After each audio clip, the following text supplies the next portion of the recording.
নমস্কার বন্ধুরা, সকলকে আমার চ্যানেলে স্বাগত। পুজোর আগে দেশের সকল প্রবীণ নাগরিক অর্থাৎ সিনিয়র সিটিজেনদের জন্য সরকারের তরফ থেকে একটি দুর্দান্ত সুখবর ঘোষণা করা হয়েছে।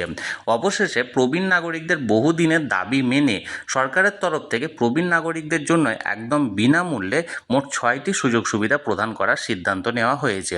এই সকল 6টি সুযোগ সুবিধা গ্রহণ করার জন্য একজন প্রবীণ নাগরিককে কী করতে হবে, কিভাবে আবেদন করবেন এবং কিভাবে এই সকল 6টি সুযোগ সুবিধা আপনি পাবেন, সকল কিছু আজকের ভিডিওতে বিস্তারিতভাবে আলোচনা করব। ভিডিওটি সকল প্রবীণ নাগরিকদের জন্য অত্যন্ত গুরুত্বপূর্ণ, তাই প্রথম থেকে শেষ পর্যন্ত অবশ্যই ধৈর্য সহকারে দেখবেন এবং ভালো লেগে থাকলে অবশ্যই একটি লাইক করবেন এবং সকলের সঙ্গে শেয়ার করবেন। আর সেই সাথে এই চ্যানেলে যদি প্রথমবার হয়ে থাকেন এই রকমের ইনফরমেটিভ ভিডিও আরও দেখার জন্য যারা এখনও পর্যন্ত চ্যানেলটিকে সাবস্ক্রাইব করেননি তারা অবশ্যই চ্যানেলটিকে সাবস্ক্রাইব করে নিতে ভুলবেন না। তাহলে চলুন আমরা বিস্তারিত জেনে নিই। এই 6টি সুবিধা পাওয়ার জন্য একজন প্রবীণ নাগরিককে ইউনিক আইডেন্টিফিকেশন নাম্বারের জন্য অনলাইনের মাধ্যমে আবেদন করতে হবে এবং আপনি বাড়িতে বসে আপনি এই ইউনিক আইডেন্টিফিকেশন নাম্বারের জন্য আবেদন করতে পারেন এবং বাড়িতে বসে এই নাম্বারটি পেতে পারেন এবং আপনি এই নাম্বারটি পাওয়ার পরই সরকারের তরফ থেকে ঘোষিত যে 6টি দুর্দান্ত সুযোগ সুবিধাগুলি আছে সেগুলি পেতে শুরু করবেন। আজকের ভিডিওটিকে আমি মূলত দুটি পার্টে ভাগ করেছি। ভিডিওর প্রথম অংশে আমরা আলোচনা করব যে এই ইউনিক আইডেন্টিফিকেশন নাম্বারটি আপনি যদি বানিয়ে নেন তাহলে আপনাকে কোন কোন 6টি সুযোগ সুবিধা সরকারের তরফ থেকে একদম বিনামূল্যে প্রদান করা হবে এবং ভিডিও শেষ অংশে আমরা আলোচনা করব যে কিভাবে আপনি অনলাইনের মাধ্যমে এই ইউনিক আইডেন্টিফিকেশন নাম্বারটির জন্য বাড়িতে বসে বসে আবেদন করতে পারবেন। আমরা সর্বপ্রথমে জেনে নেব যে কারা কারা এই ইউনিক আইডেন্টিফিকেশন নাম্বারের জন্য আবেদন করতে পারেন। এই নাম্বারটির জন্য আবেদন করার ক্ষেত্রে সেরকম কোনো কঠোর নিয়ম নেই। এক হচ্ছে আপনি পুরুষ বা মহিলা যেই হন না কেন, আপনার বয়স যদি 60 বছরের বেশি হয়ে থাকে তাহলে আপনি এই নাম্বারটি পাওয়ার জন্য আবেদন করতে অবশ্যই পারেন। আর 2 হচ্ছে আপনাকে অবশ্যই ভারতীয় নাগরিক হতে হবে। আপনি যদি কোনো কারণবশত এনআরআই হয়ে থাকেন বা অতীতে ভারতীয় নাগরিক ছিলেন, বর্তমানে ভারতবর্ষে বাস করেন না, তাহলে সেক্ষেত্রে আপনি এই আবেদন করতে পারবেন না। আশা করি বিষয়টি আমি বোঝাতে পেরেছি। এবার দ্বিতীয় যে বিষয়টি দরকার সেটা হলো এই আইডি নাম্বারটি পাওয়ার জন্য আপনার কোন কোন ডকুমেন্টসের প্রয়োজন হবে। এখানে যে সমস্ত ডকুমেন্টসগুলি লাগবে সেটি হলো আপনার 1 কপি কালার পাসপোর্ট সাইজের ছবির প্রয়োজন, 2 আপনার জন্ম তারিখের অরিজিনাল প্রমাণপত্র প্রয়োজন, অর্থাৎ আপনার বয়স যে 60 বছর পেরিয়ে গেছে সেটির একটি প্রমাণপত্র প্রয়োজন, এবং 3 হচ্ছে ঠিকানার প্রমাণপত্র প্রয়োজন এবং সেই সাথে অবশ্যই আপনাকে আধার কার্ড জমা দিতে হবে। তাহলে চলুন এবার এক নজরে আমরা দেখে নিই যে এই আইডি নাম্বারটি আপনি বানিয়ে নেওয়ার পর কোন কোন 6টি সুযোগ সুবিধা পেতে শুরু করবেন। সর্বপ্রথম একজন প্রবীণ নাগরিককে যে সুবিধাটা দেওয়া হবে সেটি হলো একটি মেডিক্লেম পলিসিতে তাদেরকে এন্ট্রি করা হবে। প্রবীণ নাগরিকদের জন্য ন্যাশনাল ইন্স্যুরেন্সের পক্ষ থেকে বরিষ্ঠ মেডিক্লেম পলিসি ঘোষণা করা হয়েছে, যার ফলে একজন প্রবীণ নাগরিক এই পলিসির মাধ্যমে যদি কখনো কোনো অসুস্থ হয়ে পড়ে তাহলে 1 লক্ষ টাকার ফ্রি চিকিৎসা বিমা পেয়ে যাবেন এবং 2 লক্ষ টাকার ক্রিটিক্যাল ইন্স্যুরেন্সের সুবিধা পাবেন। এক্ষেত্রে বলে রাখা প্রয়োজন, ফ্রি যে ইন্স্যুরেন্স যেটা 1 লক্ষ টাকা সেটি হলো যদি কোনো প্রবীণ নাগরিক যার বয়স 60 বছর পেরিয়ে গেছে তিনি যদি 24 ঘন্টা বা তার বেশি সময় হসপিটালাইজ থেকে থাকেন তাহলে সেক্ষেত্রে তাকে 1 লক্ষ টাকা পর্যন্ত চিকিৎসা একদম বিনামূল্যে দেওয়া হবে। এবং ক্রিটিক্যাল ইন্স্যুরেন্স বলতে এক্ষেত্রে বোঝায় যে সমস্ত ডিজিজগুলি একজন প্রবীণ নাগরিকদের ক্ষেত্রে ক্রিটিক্যালি গণ্য করা হবে, যেমন ধরুন হার্ট রিলেটেড বা কিডনি রিলেটেড বা ক্যান্সার রিলেটেড, এই ধরনের ক্রিটিক্যাল ডিজিজের ক্ষেত্রে 2 লক্ষ টাকার এককালীন সুবিধা দেওয়া হবে এই ইন্স্যুরেন্স কোম্পানির পক্ষ থেকে। অর্থাৎ প্রবীণ নাগরিকদেরকে বরিষ্ঠ মেডিক্লেম পলিসির মাধ্যমে এন্ট্রি করিয়ে এই ধরনের সুযোগ সুবিধাগুলি প্রদান করা হবে।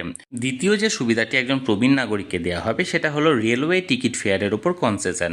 আমরা সকলেই জানি একজন প্রবীণ নাগরিক আগে যে কোনো রেলওয়ে টিকিটের উপর একটি কনসেশন পেত, কিন্তু বর্তমানে এই সুবিধাটি তুলে নেওয়া হয়েছে, কিন্তু আগামী দিনে এই কনসেশনটি আবার পুনরায় চালু হওয়ার চিন্তাভাবনা চলছে।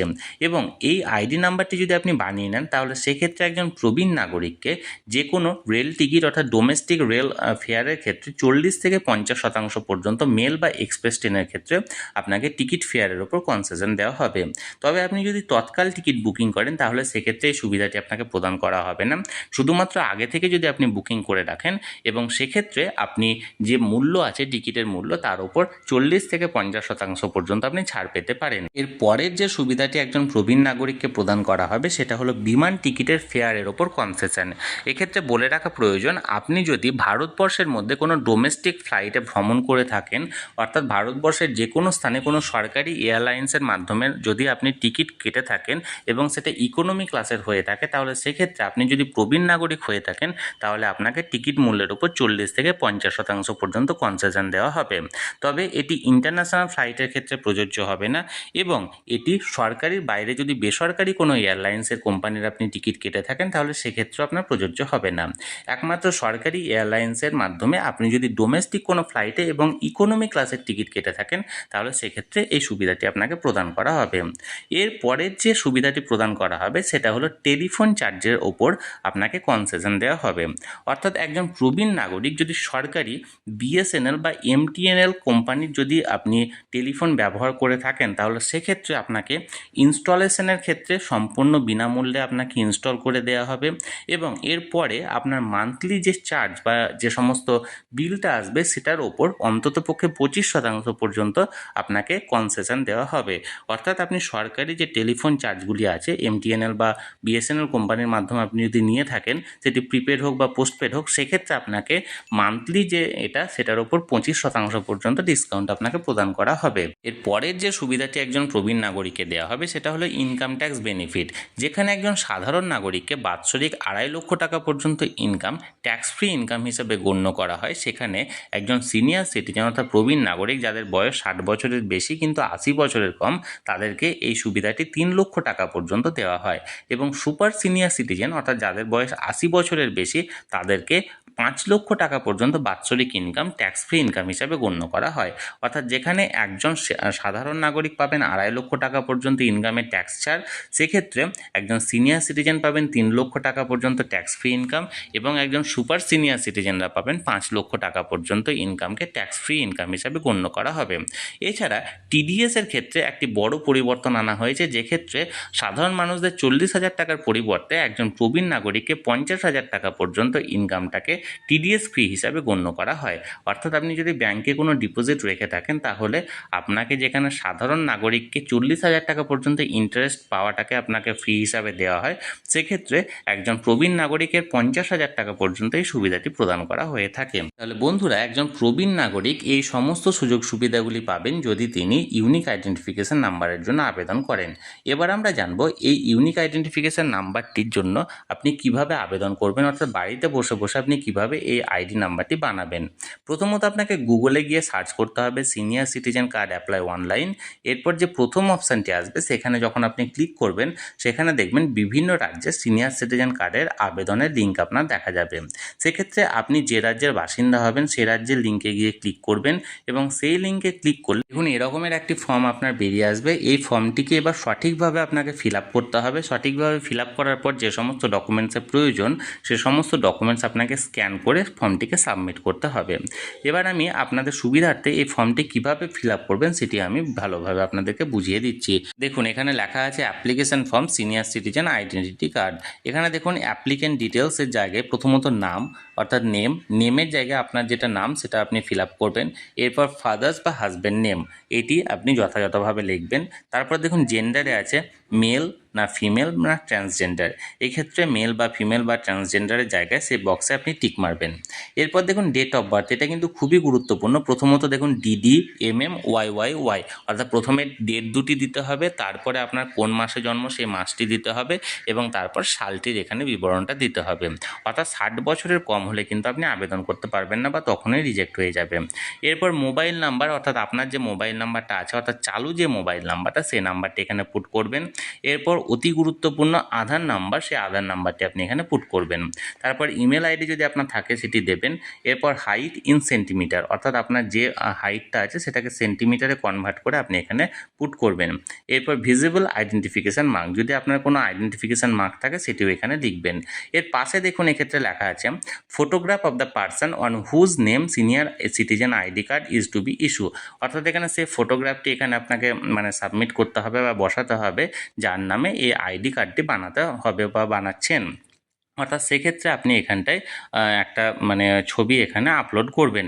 এবার আপনাকে পরের দিকে দেখুন এখানে আপনার কারেন্ট রেসিডেন্স অ্যাড্রেসের জায়গায় আপনাকে সম্পূর্ণ অ্যাড্রেস এখানে দিতে হবে। যেমন প্রথমত হচ্ছে হাউস নাম্বার বা ফ্ল্যাট নাম্বার সেটি লিখবেন। তারপর সেক্টর আর ভিলেজ আপনার কোন জায়গায় বা কোন গ্রামে আপনার বাড়ি সেটা লিখবেন। তারপর তহসিল বা সাব ডিস্ট্রিক্ট এটা লিখবেন। ডিস্ট্রিক্টটা কি সেটা আপনি দেবেন। তারপর স্টেট এখানে নিজের রাজ্যের নাম আপনি দেবেন বা ইউটি হচ্ছে ইউনিয়ন ইন্ডিয়ান টেরিটরি আপনার যেটা হবে সেটা দেবেন। তারপর পিনকোড অর্থাৎ আপনার যেখানে আপনি বাস করেন সেখানকার পিনকোডটি আপনি এখানে ফিল আপ করবেন। তারপর দেখুন permanent residence address, permanent residence অ্যাড্রেসের জায়গায় দেখুন পাশে একটা সাদা বক্স আছে, অর্থাৎ এক্ষেত্রে আপনি যেখানে আপনার কারেন্ট রেসিডেন্স অ্যাড্রেস সেটা যদি সেম হয় পার্মানেন্টের ক্ষেত্রে তাহলে এক্ষেত্রে আপনি টিক মারবেন, অন্যথায় এখানটা আপনাকে আলাদাভাবে আবার ফিল আপ করতে হবে। অর্থাৎ সুবিধার্থে আমি বুঝিয়ে দিই, আপনার ধরুন বাড়ি কোনো জায়গায় কোনো গ্রামে আছে কিন্তু কাজের সূত্রে আপনি বাইরে কোনো শহরে বসবাস করছেন, সেক্ষেত্রে কারেন্ট রেসিডেন্স হবে আপনি শহরে বর্তমানে যেখানে বাস করছেন সেটা, আর পার্মানেন্ট রেসিডেন্স হবে আপনার গ্রামের ঠিকানাটা। কিন্তু আপনার যদি যেখানে বাস করেন সেটাই যদি আপনার কারেন্ট এবং পার্মানেন্ট দুটোই রেসিডেন্সি হয় তাহলে সেক্ষেত্রে দুটোই কিন্তু সেম হবে। এবার দেখুন সেলফ আন্ডারস্ট্যান্ডিং বা আন্ডারটেকিং যেটা আছে সেখানটা লিখতে হবে আই, মানে এখানটায় আপনার নিজের নামটা দিতে হবে, সন অর ডটার অফ অর্থাৎ আপনার পিতা নাম দিতে হবে, এজ অর্থাৎ বয়স কত হচ্ছে সেটা দিতে হবে, রেসিডেন্ট অফ অর্থাৎ আপনার ঠিকানাটা দিতে হবে, নিয়ে এখানে ডিক্লারেশন আছে ডিক্লারেশনটা দেওয়া হবে, তারপরে এখানে ডেট, প্লেস, সিগনেচার এবং নেম এই জায়গাগুলি ফিল আপ করতে হবে। এরপর দেখুন photograph of the person applying for the certificate with cross signature, যে ফটোগ্রাফটা এখানে দেবেন সেটা মানে ক্রসভাবে অর্থাৎ এই কোণা থেকে ওই কোণা পর্যন্ত আপনাকে এখানটা সিগনেচার করে এই ফটোগ্রাফটা এখানে দিতে হবে। আশা করি বিষয়টি বোঝাতে পেরেছি। অর্থাৎ প্রথমত যে ফটোটা আপনি এখানে সাবমিট করবেন সে ফটোটার উপর যেন এখানে ক্রসভাবে সিগনেচারটা করা থাকে। এবার দেখুন আপনাকে এটার জন্য আবেদন করতে গেলে কোন কোন ডকুমেন্টস প্রয়োজন হবে। প্রথমত আছে ডকুমেন্ট প্রুফ অফ রেসিডেন্স, তারপর দ্বিতীয়ত আছে ডকুমেন্ট প্রুফ অফ আইডেন্টিটি এবং তৃতীয়ত হচ্ছে document proof of date of birth. অর্থাৎ এই তিনটি ক্যাটাগরির ডকুমেন্ট আপনাকে লাগবে এবং তিনটি ক্যাটাগরির ক্ষেত্রে কোন কোন ডকুমেন্টসগুলি এখানে গণ্য হবে সেটা দেওয়া হয়েছে। দেখুন প্রথমত যেমন আপনার পাসপোর্ট আছে, পাসপোর্টটা গণ্য হতে পারে, proof of residence, telephone bill, election কমিশনের ফটো আইডি কার্ড অর্থাৎ এপিক কার্ড বা ভোটার কার্ড, তারপরে আপনার অ্যাপ্লিকেন্টের যে সমস্তগুলো আছে বা রেভিনিউ ডিটেলস বা আপনার কোনো দলিল বা কোনো আপনার আধার কার্ড সেগুলো এখানে গণ্য করা হবে। দুই দেখুন ডকুমেন্ট প্রুফ অফ আইডেন্টিটি অর্থাৎ আপনার পরিচয়পত্র হিসাবে কোনটা গণ্য করা হবে, ইলেকশন কমিশনের ফটো কার্ড বা অর্থাৎ ভোটার কার্ড, আধার কার্ড বা ই আধার কার্ড সেটাও গণ্য করা হবে, ড্রাইভিং লাইসেন্সও গণ্য করা হবে, পাসপোর্টও গণ্য করা হবে। এর সাথে সাথে আরও অনেক ডকুমেন্টস আছে, আপনারা চাইলে ভিডিওটাকে এখানে পজ করে ডকুমেন্টসগুলি কথা আপনারা বিস্তারিত জেনে নিতে পারেন। তারপরে দেখুন document proof of date of birth অর্থাৎ আপনার জন্ম তারিখের জন্য কোন কোন ডকুমেন্টস এখানে হবে, বার্থ সার্টিফিকেট এটা লাগতে মানে দেওয়া যেতে পারে। এছাড়া যদি আপনার বার্থ সার্টিফিকেট না থাকে স্কুল লিভিং সার্টিফিকেট যদি থাকে সেটাও দিতে পারেন। এছাড়া পাসপোর্টও গণ্য হতে পারে। এছাড়াও এপিডিপিটও যদি থাকে সেটাও গণ্য হতে পারে। প্যান কার্ড যদি থাকে সেটাও গণ্য হতে পারে, বা কোনো আপনি মাধ্যমিক বা উচ্চ মাধ্যমিক দিয়েছেন সেক্ষেত্রে অ্যাডমিট কার্ড থাকে সেগুলোও আপনার এখানে গণ্য হতে পারে। তাহলে আপনারা চাইলে এই জায়গাটায় পজ করে ভালোভাবে সমস্ত ডকুমেন্টসের তথ্যগুলি জেনে নেবেন বা একটা স্ক্রিনশট নিয়ে নিতে পারেন যে কোন কোন ডকুমেন্টসগুলি এক্ষেত্রে গণ্য করা হবে। তাহলে বন্ধুরা এই সমস্ত ডকুমেন্টস দিয়ে আপনি যখন আবেদন করবেন, এই আবেদন করার কিছুদিনের মধ্যে আপনার এটাকে ভেরিফিকেশানে যাবে এবং ভেরিফিকেশান হওয়ার পর আপনার সমস্ত তথ্য যদি ঠিক থাকে তাহলে ওই ইমিডিয়েট আপনার বাড়ির ঠিকানাতে পাঠিয়ে দেওয়া হবে এই কার্ডটি। তাহলে বন্ধুরা এই সিনিয়র সিটিজেন কার্ড সম্পর্কিত সমস্ত বিস্তারিত তথ্য দেওয়ার আমি চেষ্টা করলাম। এই নিয়ে যদি আপনাদের কোনো প্রশ্ন থাকে বা কোনো কিছু জানার থাকে অবশ্যই কমেন্ট করে জিজ্ঞাসা করুন, আমি চেষ্টা করব আপনাদের সকলের প্রশ্নের যথাযথ উত্তর দিতে। আর এই ভিডিওটি ভালো লেগে থাকলে অবশ্যই একটি লাইক করুন এবং সেই সাথে সকলের সঙ্গে শেয়ার করুন। আর সেই সাথে চ্যানেলে যদি প্রথমবার হয়ে থাকেন, যারা এখনও পর্যন্ত চ্যানেলটিকে সাবস্ক্রাইব করেনি তারা অবশ্যই চ্যানেলটিকে সাবস্ক্রাইব করে রাখুন। ধন্যবাদ, দেখা হচ্ছে পরের ভিডিওতে।